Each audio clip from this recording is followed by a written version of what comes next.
Governor Obaseki said the crisis started when some members of the House refused to be inaugurated along with others after issuing a proclamation to the House. According to the governor, the Federal High Court sitting in Port Harcourt affirmed that the assembly was duly inaugurated and held that the governor or any other person could not issue another proclamation. He said, having failed to sit for over 180 sitting days, the leadership of the House of Assembly had no option but to declare their seats vacant and requested the Independent National Electoral Commission to conduct fresh elections to fill the vacancies that had then been created.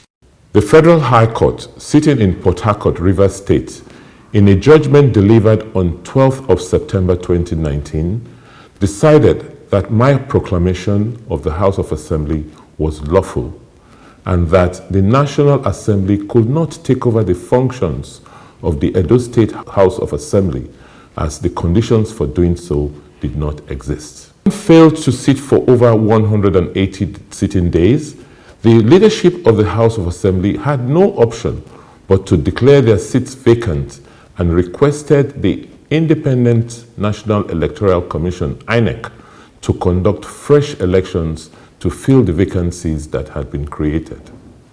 Following this action by the leadership of the House, the 14 members elect approached the Federal High Court, Abuja, to challenge the constitutionality or otherwise of the declaration of their seats vacant.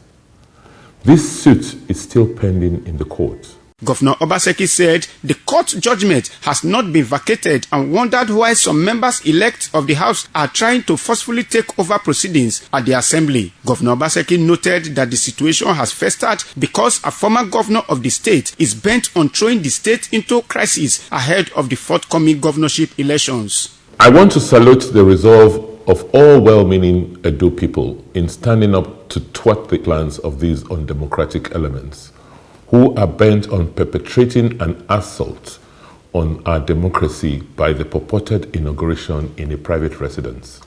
These events portend great danger to the safety and security of our polity. It had all the hallmarks of an attempted coup d'etat.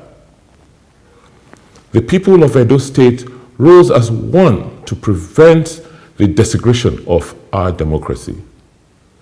It is, however, worrisome that certain persons are willing to plunge the society into avoidable anarchy and conflict just to satisfy their illegitimate objectives. The Edo State Governor thanked the people of the state for preventing what he described as desecration of democracy in the state. Ikponmwosa Ugiagbe reporting.